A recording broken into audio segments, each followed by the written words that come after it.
What's up, you guys? It's Felicia. Pull up and plug in with me for some open-minded talk. And of course, it's always my very opinionated opinion. I just wanted to talk really quickly about R. Kelly and one of his alleged victims and longtime girlfriend, Jocelyn Savage. Word on the streets are they are engaged and there are court documents to prove it. So Jocelyn wrote a letter to the federal judge that oversaw R. Kelly's sentencing in this case. So she referred to herself and R. Kelly as fiancés. And she asked the judge that R. Kelly receive a more lenient sentence for his charges. Jocelyn's letter, this is an excerpt, some of the letter. It says, "I'm writing this letter in support of Robert in advance of his sentencing so I can explain to the court that I am not the victim that the government has portrayed me to be." Jocelyn also said R. Kelly is an all-around incredible person and not the monster that the government has described him to be. Robert and I are deeply in love, and it breaks my heart that the government has created a narrative that I am a victim. I am a grown woman and can speak for myself, which is why I wanted to provide this letter to the court. We all know that R. Kelly was sentenced to 30 years in prison for his actions that he was charged with.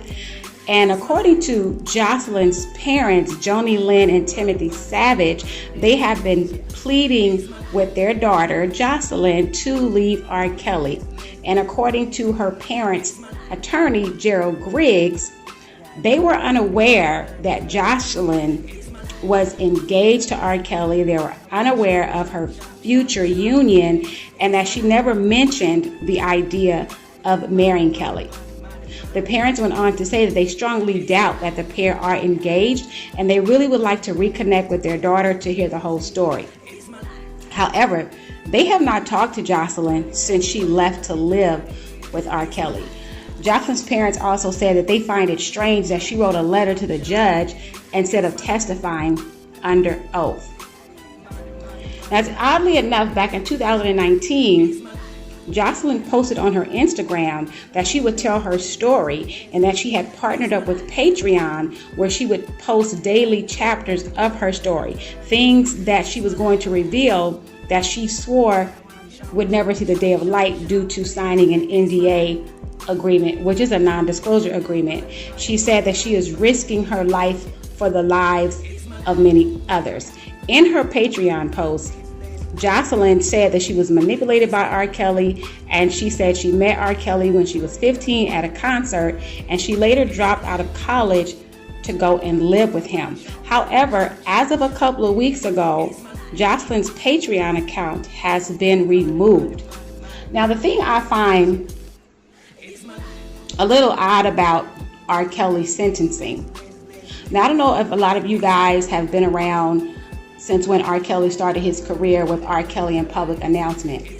I was. Now, I am well aware, like many others, of his relationship with Aaliyah and when he married Aaliyah because she was allegedly pregnant. We don't know that for sure. That marriage was annulled. And of course, we all are all familiar with the infamous tape of the 14-year-old girl that he was having sex with, who was, I believe, Sparkle's niece.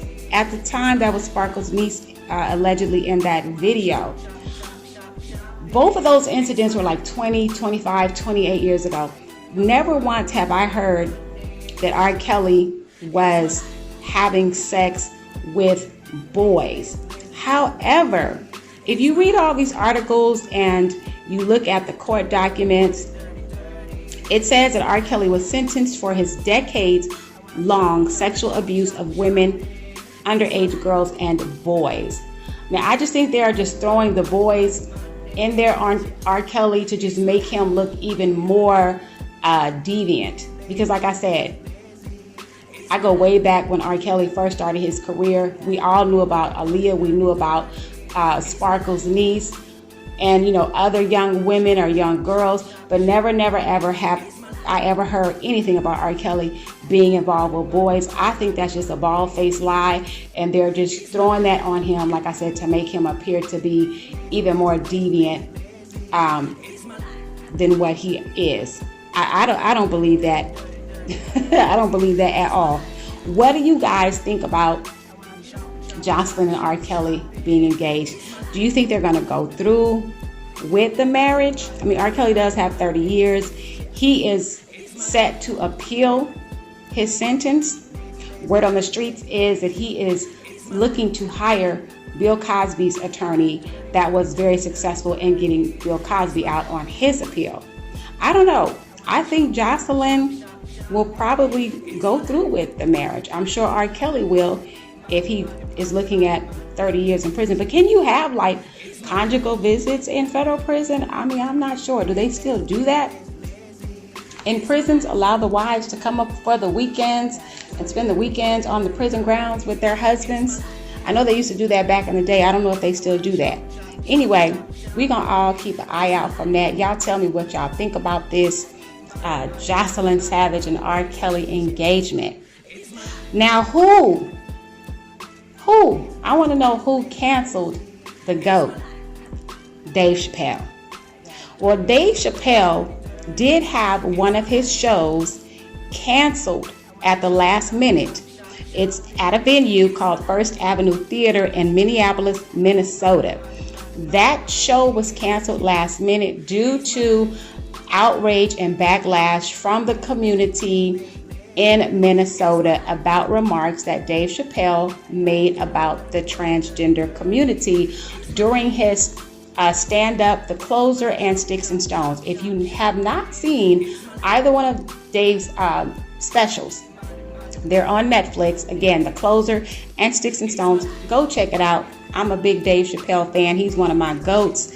And I don't see any reason why he was canceled, because what he said was truthful. And he basically said that everybody that's born, that comes into this world, passes through the legs of a woman, and that is a fact. That is a fact.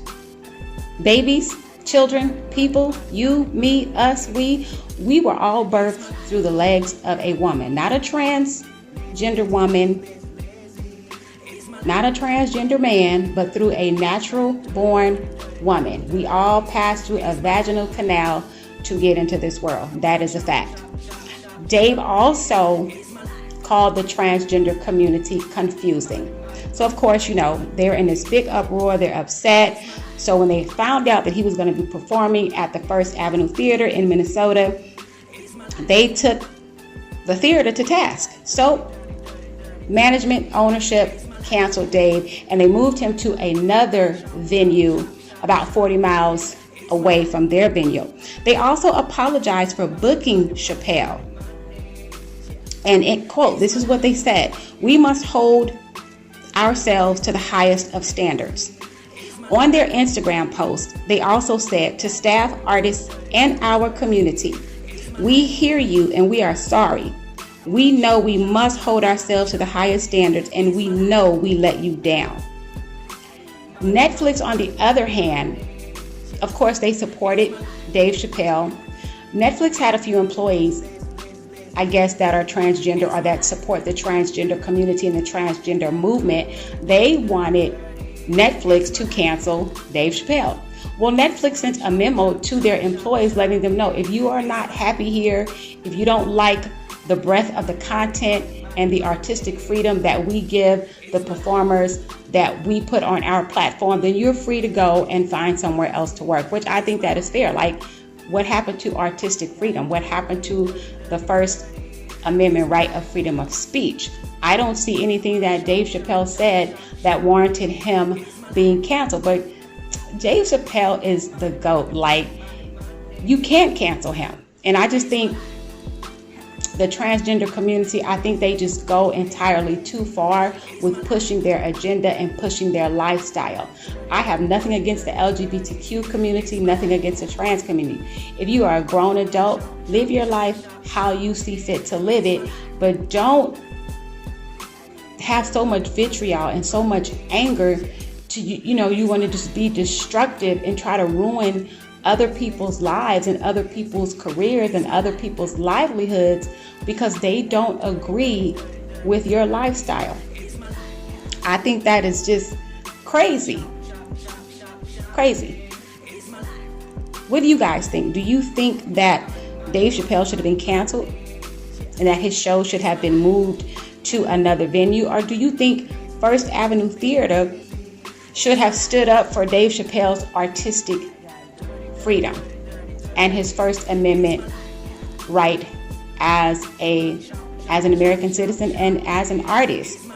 And if you go to their IG page and you look at their post, they said they welcome feedback. That is a lie, because when you go to their post, they turn the comments off. So they are clearly not welcoming anything, because they probably were getting their ass handed to them and dragged up one side of the street and down the other, because people were not too happy about them canceling Chappelle's show, especially at the last minute. They could have given the man some type of notice, at least 24, 48 hours, right?